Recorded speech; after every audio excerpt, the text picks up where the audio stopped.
Underwater still. Talking to the king guy. King Flippy. Flippy. Man, I remember in the early days of Oh my god, specifically John, you're right. They do just squish their eyes instead of blinking. Ah! It's weird. It's really, really weird. If you're doing that in your Flash animation cartoons, you are an amateur and you deserve a slap in the ass. I just remember in the early days of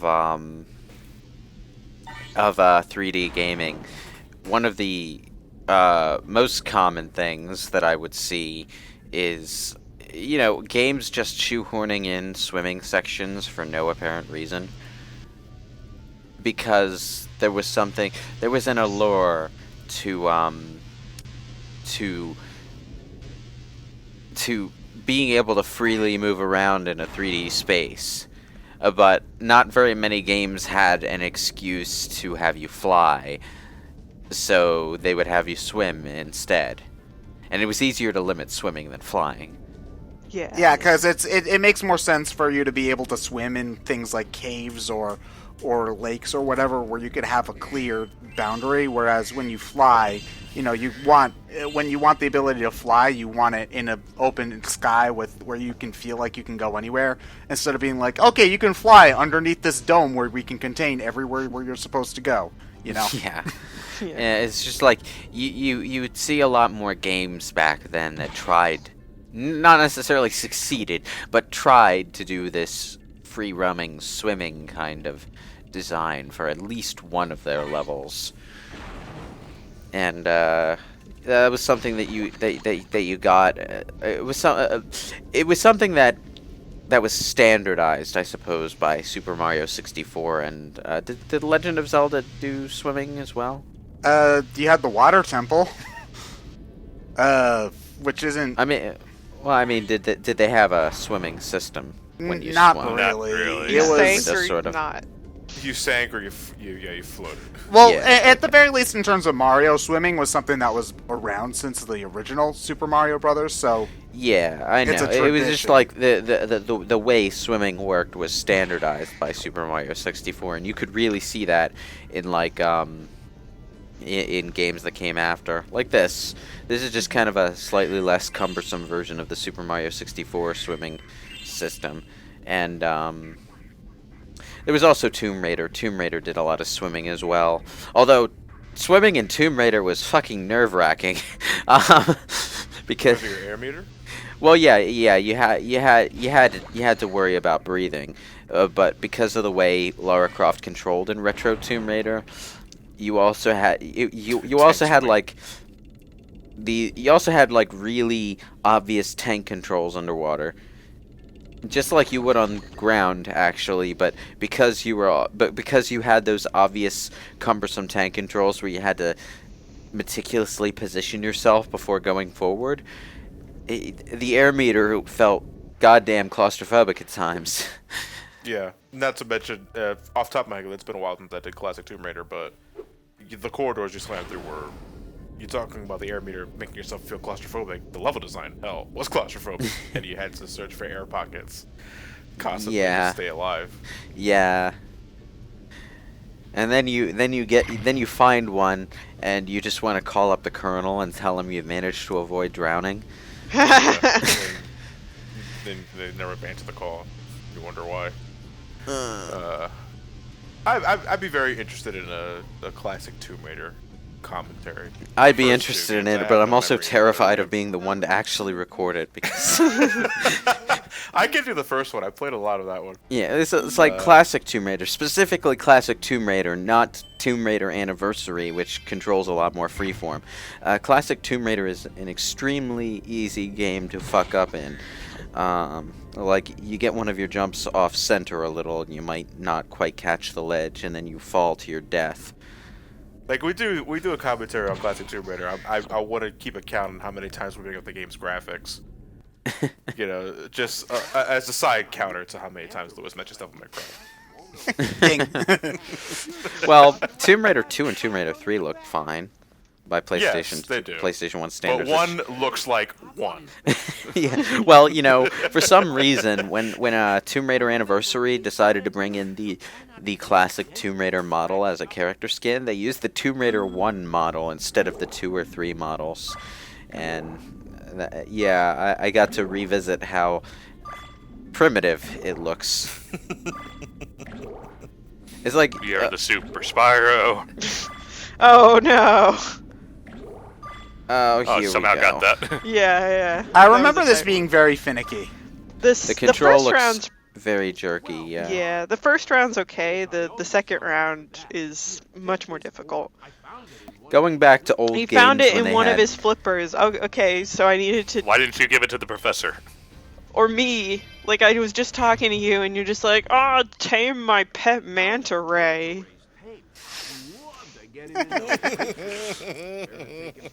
Going back to old games and their fly-through rings challenges, you start to understand why those were considered an actual challenge at the time. And it wasn't because the actual task of flying through rings should be a challenge. It's because the controls were not exactly precise when it came to turning, pitch, and speed.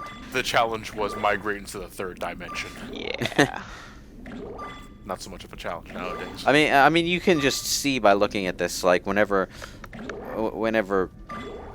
the manta ray turns, it just jerks Yep. fully in like one direction. A challenge nowadays to kids of this generation would be to migrate back to 2D. Like, can you live with a game when you only have to move left and right? Actually, it makes things less complex overall, and the challenge becomes intense. No, shut up. You don't know what you're talking about. So he found another orb in his other flipper. Like, It's like 2D control is perfectly refined now. 3D control is almost perfectly refined when, you know, games aren't trying to be super weighty and realistic anyway. But going back to old 3D games, you really feel the awkwardness that was the process of getting to the point where we are now. Yeah, some games definitely have aged much better than others. Thankfully, I don't really remember the swimming controls very well, but Spyro on ground controls just fine. There's no real issues Yeah, with it. he controls fine on the ground. Yeah. That's when you only had one plane to really worry about in terms of directional control. The only thing that's more awkward than retro 3D flight and or swimming controls, though, is probably going back to an old PC game before whoever it was that discovered WASD. oh, I love actually. this outro. Yeah. Oh dear. Oh no! It's the Crusher gimmick! Ha ha ha. Oh no, wait. It's Oh, the they're real Metal friends. Shark player. Oh, that was funny. Yeah. Yeah. But yeah, going back to old PC games before WASD, most notably the ones that don't let you remap your controls to WASD. Yeah, that's a nightmare. I'm not gonna lie. If you're lucky, you can probably dig around in the config files and find a way to remap the controls, though, depending on the game. Yeah. Oh, so we got the first boss now, or are we doing other random stuff until we actually fight the boss? We could fight the first boss, or we could go race and get rings. I mean, not rings. Why is it rings? We fly Gems. through rings. We could get gems and a couple orbs. So that's what we're gonna do. The first speedway Yay. level. So the speedways, they were called flight levels, like night flight, Or and I whatever, forget the in other one. Spyro 1. Yeah, in Spyro 1. In Spyro 2 and 3, they're called speedways. Pretty similar. Yeah, you get time for each of the things you go through and a base time, and don't run out of time, get everything. Spyro, now, if is you it want to me- save all your friends, you have to solve my maze. Now, is it me, or are flight controls, actual flight controls in this game, more smooth and responsive than the manta ray controls? Oh yeah, way Yeah, smoother. definitely. Don't ask me why, because yeah, I think the manta ray to me it seemed like the manta ray went a little bit faster forward, but I agree that the flight controls are much smoother. And I think John was asked, like, we were talking about analog stick control. I feel like I use the D-pad for this because it's a little bit easier to precisely steer left and right because Spyro automatically moves forward. You just Which is ironic because you're using analog stick most of the time for precision. No, I feel like I use D-pad more often for precision. Well, you see, that's the thing. If you use D-pad for a longer than normal time, say me, like, actually, because what you're saying is pretty much my mindset with Crash Bandicoot. You know, by Crash Bandicoot 2, they had analog control. But I still, to this day, play Crash 2 and 3 with the D-pad. Because I feel like I'm more in control, even though that's what you're supposed to use DualShock for. Interesting. Well, even with modern games nowadays, like I've been playing Dragon Quest Builders lately. Oh yeah, so I don't get. By the way, this was not my first attempt, which is why I didn't get all the gems this time. But yeah, I got the orb. So in these levels, there's also After a you secret complete it, challenge. after you beat it, you get a free roam mode essentially. Well, it's not really You you can get a find free. extra challenges. It's not really you get a free roam mode. If you talk to her before you beat it, she'll say, I think you need to beat the challenge before I can give you a special challenge." So, yeah, but now that I've beaten it, I can do an extra challenge to get an orb. Yeah, these return in Spyro 3, but what's really weird in Spyro 3 is they always involve you control Hunter using various like things. Like I think the wings that he has now make a return. He controls a little boat at one point, and it always has to do with like there's aliens, and like you have to stop the aliens. Like it's really weird. I don't know. Something I It's almost didn't. like Hunter's. That's It's something. almost like Hunter's completely inconsequential to everything. Exactly. I'm like, I feel like the joke is like that Hunter's imagining that there are aliens attacking, and Spyro's just like, I don't know what you're talking about, Hunter. Oh, How do you know which ring is supposed to be the next one you're supposed to go through? Is it? Follow it Hunter. turns green once Hunter flies through it. Okay. It can actually be really annoying at some points to tell where he's going, because he takes some really sharp turns like that. Yeah, like I thought that the one to the top would be the next one that you were supposed to go to. No, So- this took me quite a few tries, largely because, like even though I test played it, it's still hard to remember the exact order of where he goes and exactly how you have to turn, because if you go through one of the rings at a bad angle, it can be really hard to get the next one. So, yeah, that's a hard challenge. Wait, we do was that need these to save the world. Do I really have to show off to you to get this, or like what? Wait, her name's Queen Finny. The other guy was King Flippy, right? Yeah. Okay. Yes. Well, Queen Finny Fanny just wanted to make sure you were worthy before handing you the MacGuffin, I guess. I guess I mean, so. it's not like the other 10, 15 people who've tested my worthiness that their opinion counts for anything. She needs to see for herself. Well, since there's no dragons in this world, can anybody? Well, I mean, I suppose anybody can fly if they tape plastic wings to their arms like Hunter. So I guess never mind. Yep. We don't have dragons. We have plenty of dragon cosplayers, though. That's some weird kinky shit. Crush. Okay, I shall indeed crush him. Oh, this is the backstory on how Ripto came into their world. Because Ripto's not originally from this world. Nobody cares. No. It's just an excuse to see Hunter act like an idiot. Now let's see. All we need are some coordinates. Yeah, how about This kind of reminds me of the opening to Jack 2, where, you find the gate and the 100 power cells at the end of the last game, and that winds up letting the metalheads into the world.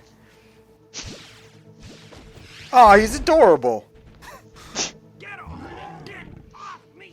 I actually think Gulp is kind of like cute in a weird, like, monster way.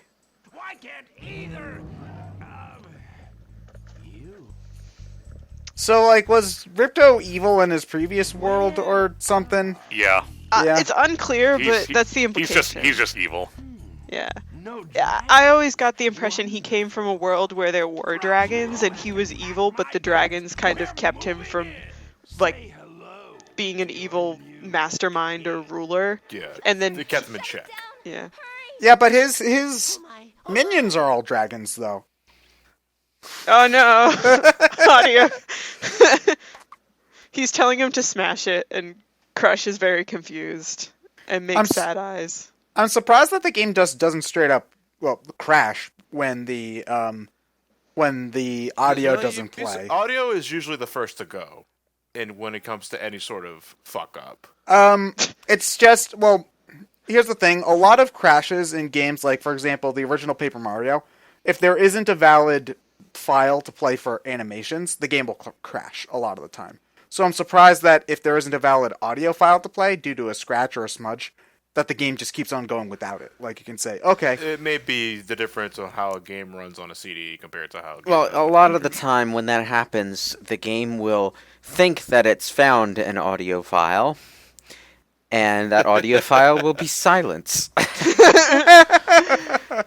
Yeah, Dad, look what I found. I'm a little Congratulations, sad. son, that's a whole lot of nothing. I'm a little sad it cut out because the voice actor for Ripto, he hams it up so perfectly because I think there's a part where he's hanging onto that orb from the fairy and he's like, "I'll harm you." I'll harm you. Yeah. What would a 3D boss be without a shockwave move? I was about to Yep. say that myself. God. So you can actually, and it's funny because you can't. Crush is the one boss you can't cheese when you get the super flame. You always have to wait until he finishes standing on that button. You have to dodge his attacks, and then he swings his club, and the ceiling collapses on his head. One other thing that's funny is you can see Ripto watching. He visibly reacts whenever either you or Crush gets hurt, and the same thing happens with Gulp. He'll like jump around excitedly if you get hurt, and like you could kind of see him just now like waving his wand in distress when I flame attack. Oh, so he's like Eggman in Sonic 2, where he'll always laugh when you get hit. He did that? Yeah. Yeah. Oh, I didn't know I think that. I don't do a perfect run of Crush. I think it's now it mixes up and he does a mix of attacks. So it's not that much harder, but he also goes faster. Yeah, there we go. And you can't. Yeah, I think at he some was point off screen, so we couldn't Yep. see him. I'm sure at some point you'll get to see Ripto dancing. Are you saying that you occasionally take damage on a boss fight? Well, I got the skill points at some point. So, yeah, Crush took a couple tries though to get the skill point because again, you can't really cheese him with the super flame, whereas with Gulp, ouch, Gulp is vulnerable to the super flame, so you can just stand there, mash the circle button for 30 seconds, and the boss fight's over. And Ripto's first two forms are easy with the... Oh, so Laura drops Sheep down when your health gets low. Oh, yeah, so Ripto has 3 forms. The first 2 forms are very easy with the Super Flame. The third form, you get the Super Flame anyways in a normal playthrough, so it's not any easier. He's dead. Either that or he's just Thank you, I cuckoo saw for that. Cocoa Puffs. Crush got crushed. Crush! You may have been able to defeat that simpleton, but Gulp will be more than a match for you. Why don't just fight me now? Yeah, why don't you just send Gulp at you right now? He tries. He's about to try. Gulp, come here now! Oh, he can phase through the wall. Good to know. Not completely. He Well, his can't get horns in. could. Gulp, get me out of here! So long, dragon. Oh no, it's not like we could open the door back up. Maybe our enclosed instruction book can help. Awesome! It changed the banners.